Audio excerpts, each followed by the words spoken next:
Welcome to our podcast, "'Tis But a Scratch, Fact and Fiction About the Middle Ages." Today's episode, an Anglo-Saxon murder mystery, how King Edward became Edward the Martyr. This episode, I'm afraid, is a solo effort, and it's one that I should begin with an apology. You're going to hear a lot of old English names, and they are going to sound weird, and worse, it's going to be difficult to keep them straight. Anglo-Saxon names, or at least those used by the nobility, most often consisted of two word elements.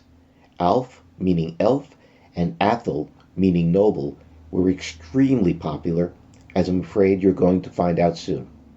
Having said that, here is a story of martyrdom most foul. On March 18th in the year 978, the teenaged English king Edward was murdered while riding to visit his stepmother, Queen Aelfthryth, and her young son, the king's half-brother, Aethelred, at her estate in Corfe in Dorset. The murdered king's body was buried without ceremony in the church at Wareham. Although the only real claimant to the throne was the 11 or 12-year-old Aethelred, Archbishop Dunstan refused to anoint him king until Edward's body was found and reburied with appropriate royal honors. A year after the murder, Alderman Aethelred of Mercia searched for and discovered the body in Wareham. Edward's corpse, or what was purported to be his corpse, was disinterred and brought to the royal nunnery of Shaftesbury, where it was reburied with appropriate honors. By the early 990s, reports began to circulate about miracles occurring at Edward's grave. Shortly after, King Aethelred, remembered in history as Aethelred the Unready, established an abbey dedicated to his martyred brother on a royal estate that had formerly belonged to his recently deceased mother. In 1001, after Viking raiding had become more intense, King Aethelred ordered that the remains of his brother be reburied at Shaftesbury Abbey to be venerated as a blessed martyr. The main source for this period of history, several related chronicles known collectively as the Anglo-Saxon Chronicle, records the murder of the young king, but does not identify the killers. The only source that does is the monk Bertford of Ramsey's Life of St. Oswald, composed about 20 years later, within living memory of at least the older monks of Ramsey. Bertford identifies the assassins, but gives no names. According to Bertford, King Edward was the victim of a, quote, wicked and treacherous, end quote, conspiracy concocted by zealous thanes of his 11 or 12-year-old half-brother Aethelred, and carried out by some of the great men of the realm. In Bertford's narrative, King Edward, longing for the consolation of fraternal love, decided to visit his beloved brother and stepmother at an unnamed royal estate where they dwelled.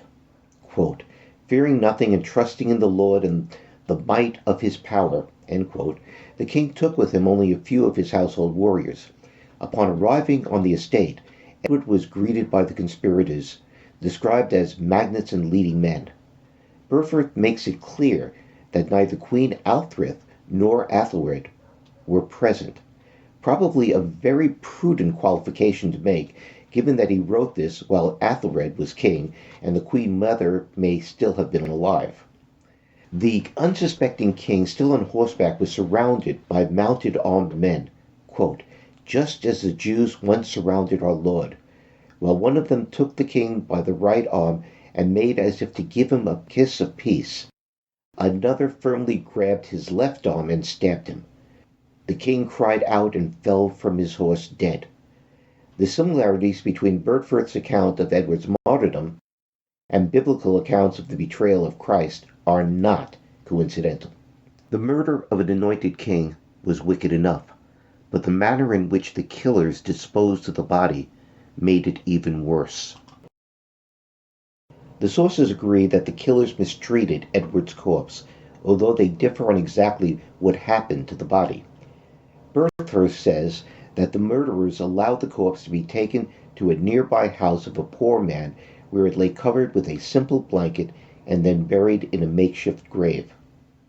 The northern recension of the Anglo-Saxon Chronicle relates that Edward was buried in the church of Wareham without royal honors. The nuns of Shaftesbury promoted the story that Edward's body was found to be completely uncorrupted when Ealdorman Aethelred brought it to the abbey, a certain sign of his sanctity. Archbishop Wulfstan II, on the other hand, in his Sermon of the Wolf, written around 1014, states as if it were common knowledge that Edward's body had been burnt. It's difficult to reconcile these early sources. All that can be said with confidence is that Ealdorman Aethelred presided over the translation of a body from the Church of Wareham to Shaftesbury Abbey, where those remains were venerated as relics of a martyr. I suspect that the corpse may not have even been Edward's, but that of a recently deceased young man who looked enough like the late king to pass muster. That might explain both the incorruptibility of the corpse and why the purported skeletal remains of Edward, excavated in the ruins of Shaftesbury Abbey in 1931, and now housed in a shrine in St. Edward the Martyr Orthodox Church in Brookwood Cemetery in Surrey, has been identified as those of a man at least a decade older than the teenaged king. Edward's emergence as a martyr and saint must have surprised those who knew the kid. In his brief reign, he did little to ingratiate himself with the clergy. In contrast to his father, King Edgar the Peaceable, Edward was neither a champion of monastic reform nor a rex pacificus, a king of peace, who could impose order upon contentious rival aristocratic families. He turned a blind eye towards nobles who took advantage of the death of King Edgar to recover family lands donated to monasteries under duress. He himself despoiled Abingdon Abbey of property given to it by his father. It was only how he died that sanctified Edward's memory. The Anglo-Saxon clergy taught that lordship was the foundation of God's divine order, and that the highest species of earthly lordship was kingship. The murder of an anointed king was an affront to God. This did not mean that a slain king would automatically become a saint. St. Oswald and St. Edmund had died as martyrs fighting against and defying pagans.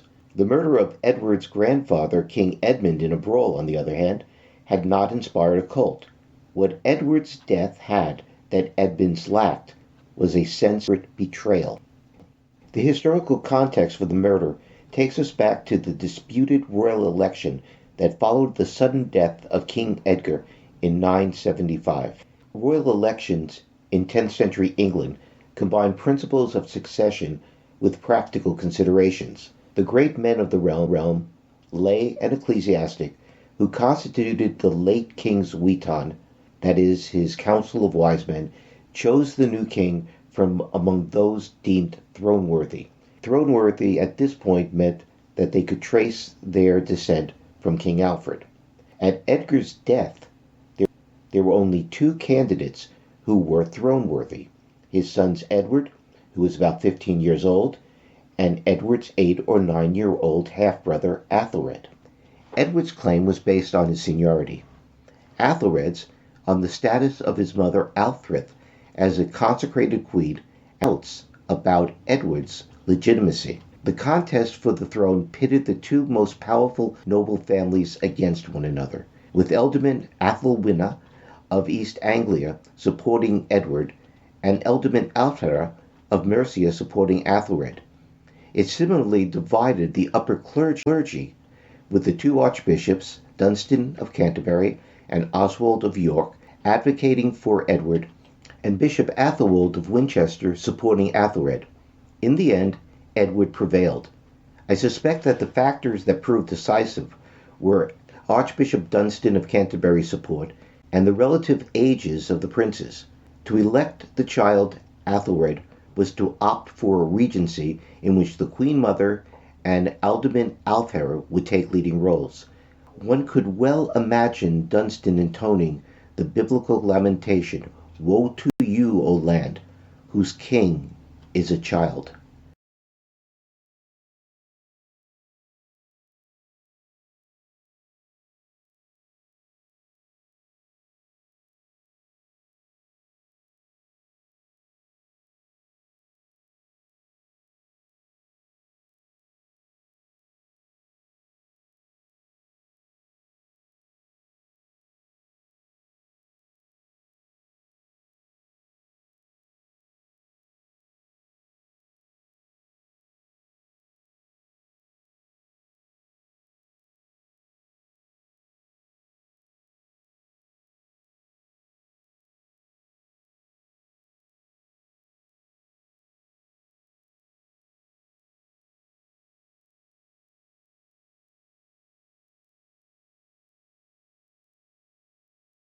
So who killed Edward and why?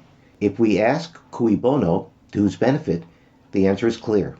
Queen Aelfthryth, her son Aethelred, and their allies, in particular Ealdorman Ælfhere and Bishop Athelwold. Later medieval chroniclers had no doubt that Aelfthryth was guilty.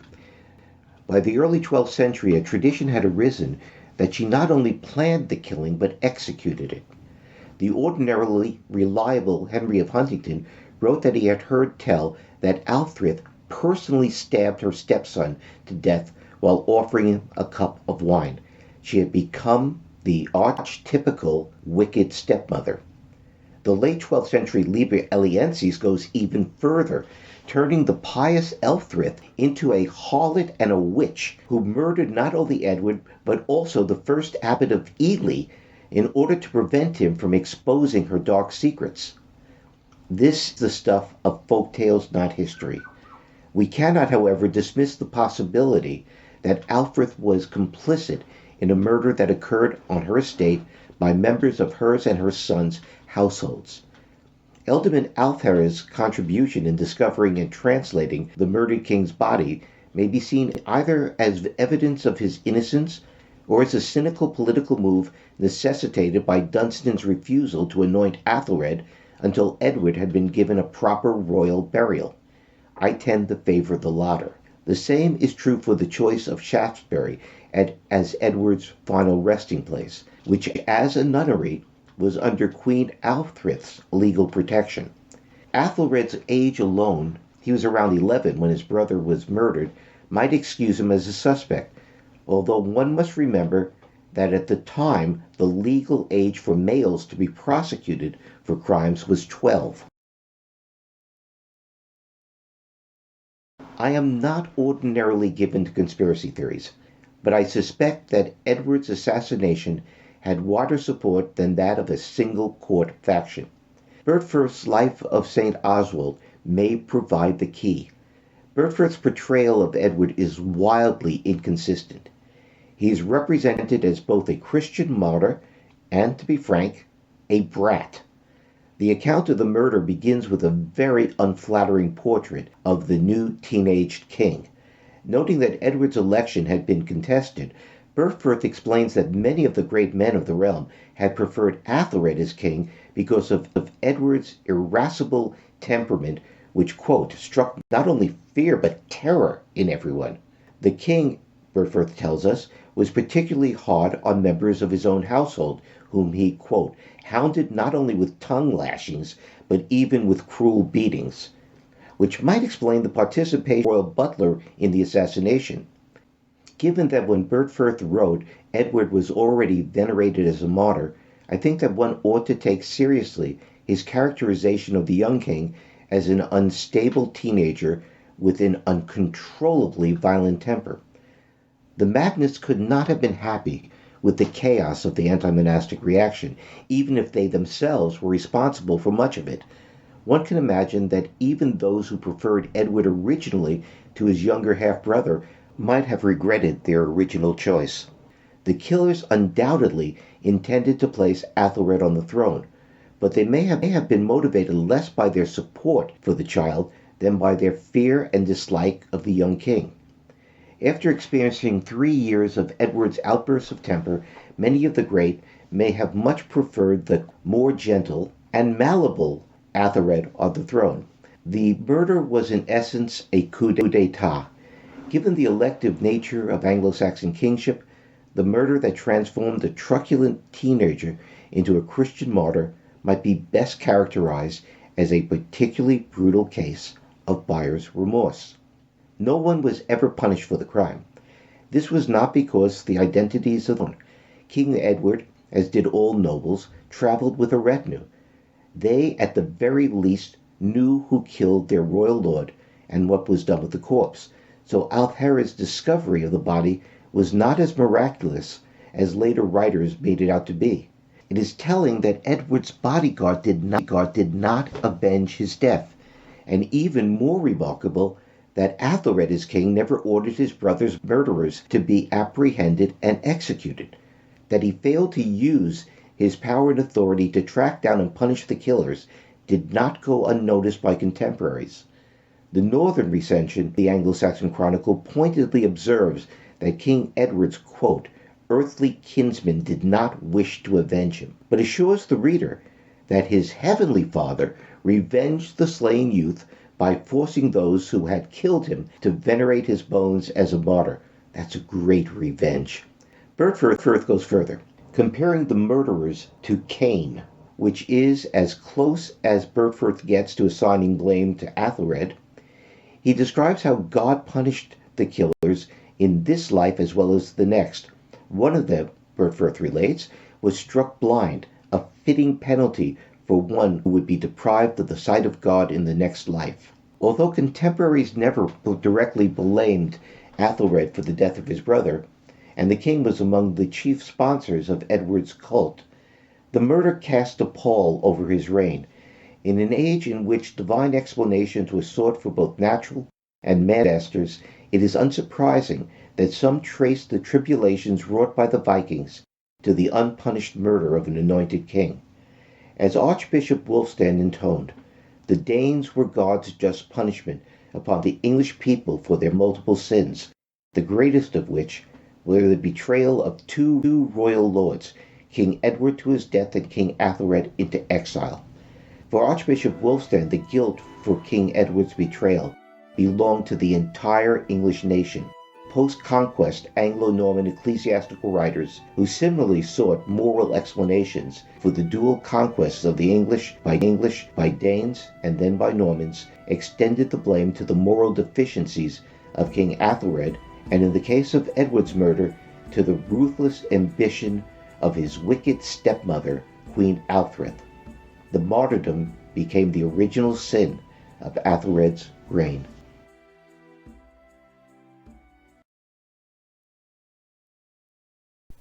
Hi, I'm your host, Professor Richard Abels, Professor Emeritus from the United States Naval Academy, where I taught medieval history for 35 years. You've just been watching my first and so far only YouTube video for the audio podcast, 'Tis But a Scratch, Fact and Fiction About the Middle Ages. If you've enjoyed it, you might want to check out the podcast. You can find it streaming on all the major podcast platforms. Goodbye for now.